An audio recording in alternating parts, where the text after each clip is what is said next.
अस्सलाम वालेकुम जी, मैं हूं मुबशर रशीद। जैसा कि आप लोग जानते हैं कि आज बेरूट जो कि लबनान का दारुल हुकूमत है, वहां पे एक इतना खौफनाक धमाका हुआ जिसमें बताया जाता है कि सैकड़ों लोगों की अमवात हो गई है।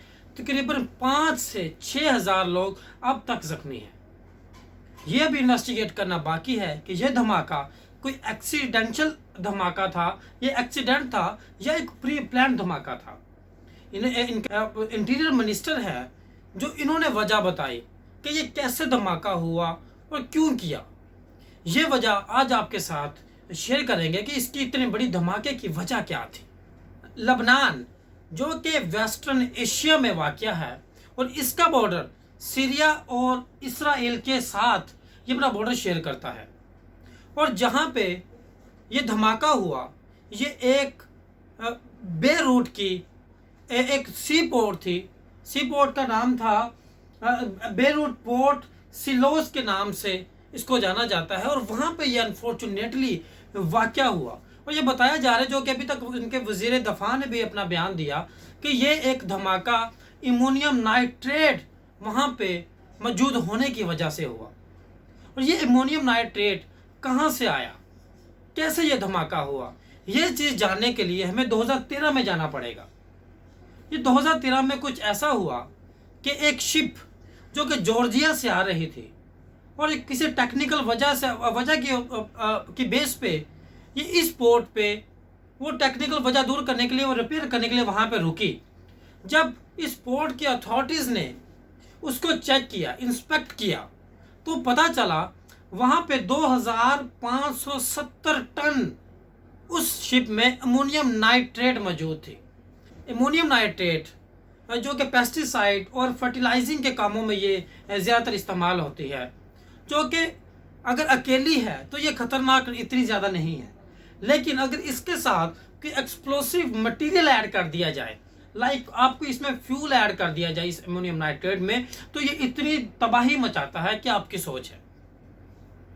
इसी वजह से जब उनके जो शिप था, शिप के कैप्टन से जब ये दरियाफ्त किया गया कि इतनी मकदार में अमोनियम नाइट्रेट को कहाँ ले जाया जा रहा है, तो उसके क्योंकि उनके पास कोई लीगल डॉक्यूमेंट्स भी नहीं थे, कोई ऐसी वजह से चीज़ नहीं था जो साबित करने के लिए कि ये कहाँ पे लेके जाया जा रहा है, तो लिहाजा जब उन्होंने जो इसके शिप का कैप्टन था उसने इस चीज़ को डिसोन किया और अपनी बात उस शिप के मालिक से करवाई, और शिप के मालिक ने भी इसको डिसोन किया। तो इस चीज़ को देखते हुए लिहाजा जो बेरूट की सी पोर्ट थी, इसने उस शिप को वहाँ पे फोरफिच कर लिया, वहाँ पे सीज कर लिया। जब इसको सीज कर लिया गया तो अमोनियम नाइट्रेट जो कि इतनी मुकदार में था, तो उन्होंने सोचा कि इसका क्या किया जाए। 2015 में अमोनियम नाइट्रेट को वहाँ से उतारा गया उस शिप में, और सी पोर्ट के जो वेयर हाउसेज थे वहाँ पे इसको स्टोर किया गया। सबसे पहले तो ये बड़ी इनकी नेग्लिजेंस थी कि इतनी भारी मुकदार में ये मटेरियल वहाँ पे स्टोर करना, जो कि इतनी मसरूफ़ जगह थी, उसके साथ इतनी मसरूफ़ बिल्डिंग्स थी, लोगों का वहाँ पे आना जाना था, वहाँ पे उन्होंने स्टोर कर लिया। 2015 से लेके अब तक ये वहीं पे स्टोर था। तो जहाँ पे अभी स्टोर था, जहाँ पे अभी ये धमाका हुआ, आपके सामने वो तस्वीरें नज़र आ रही हैं। इस तस्वीर में ये जो काला, जो आपको ब्लैक एक सपोर्ट नज़र आ रही है, ये वो जगह थी जहाँ पे ये सारा मटेरियल पड़ा था, और ये एक्सप्लोसिव मटेरियल हुआ। ये जैसे भी जिसकी शरारत थी, ये जो भी था, इन्वेस्टिगेट करना बाकी। आप देखें कि इसका इम्पैक्ट, इस धमाके का इम्पैक्ट, इसने इतनी तबाही मचाई। आप इस तस्वीरों में देख सकते हैं कि सारी बिल्डिंग्स की बिल्डिंग उड़ गई हैं, और इसका इम्पैक्ट तकरीबन 20 से 25 किलोमीटर तक दूर इसका फैला है, और इमारतों के शीशे टूट गए हैं, इमारतें गिर गई हैं, और लोग उनके इमारतों के नीचे आ गई हैं, बड़ी बड़ी इमारतों के शीशे टूट कर, जिससे वो लोग भी बड़े जख्मी हुए। और डोनाल्ड ट्रंप अपने कॉन्फ्रेंस में मौजूद था, तो एक सहाफ़ी ने सवाल किया कि आप इस धमाके के बारे में क्या कहते हैं। तो डोनाल्ड ट्रंप ने कहा कि इस मुश्किल घड़ी में हम लबनान के साथ खड़े हैं। बड़े लोगों की सिंपैथीज थी लबनान के साथ, जैसे कि पाकिस्तान ने भी ये कहा कि हम लबनान के साथ खड़े हैं, अगर उसको जिस तरह की भी मदद चाहिए हम उसके लिए हाजिर हैं। तो डोनाल्ड ट्रंप ने इसके साथ ये भी बयान दे दिया कि ये जो धमाका हुआ ये प्री प्लान धमाका था। अगर ये प्री प्लान धमाका था, उस बात को लेकर भी इंटरनेशनल मीडिया इस चीज को बड़ा हाईलाइट कर रहा है। अगर ये प्री देखा जाए, फिर अभी जहनों में ये सवालात पैदा होते हैं कि अगर ये प्री प्लान धमाका था तो किसने किया।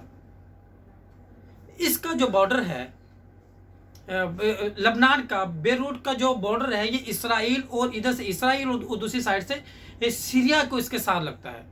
अभी क्योंकि इसका अगर देखा, जो एक थ्योरी चल रही है, उस थ्योरी के मुताबिक कि लबनान में एक मिलिटेंट ग्रुप है जो कि हिजबुल्लाह के नाम से मशहूर है। उनका इन्फ्लुएंस पॉलिटिकली भी लबनान के ऊपर बहुत है। उसको इसराइल एक टेररिस्ट ग्रुप मानता है और कई दफ़ा इसराइल ने लबनान से यह बात कह चुका है कि इस ग्रुप का इन्फ्लुएंस अपने पॉलिटिकल सिस्टम से ज़रा दूर रखें, इस हिजबुल्लाह पर पाबंदी लगाएं। तो क्या जो भी थ्योरी चल रही है, इसके मुताबिक क्या ये कहा जा सकता है कि ये धमाका इसराइल ने करवाया? क्योंकि देखा जाए 2013 से लेकर 2020 तक इस एक्सप्लोसिव मटेरियल को तो किसी ने कुछ नहीं किया। अभी ये धमाका क्या ये लबनान के लिए एक अलानिया बयान है कि अभी हिजबुल्लाह के ऊपर आप अपना कंट्रोल करें? क्या ये एक साजिश है कि ये साजिश के तौर पर हुआ? इसका और इसको इन्वेस्टिगेट करना अभी बाकी है। अभी इसकी फर्दर जो भी अपडेट हुई तो आप लोगों के साथ इंशाल्लाह शेयर करेंगे। अब तक के लिए इतना ही। तो नेक्स्ट टाइम इंशाल्लाह एक नई वीडियो के साथ आपकी खिदमत में हाजिर होंगे। तब तक अल्लाह हाफिज़। I'm an icon, man. And my girl about a 10. I should fuck her in a Benz.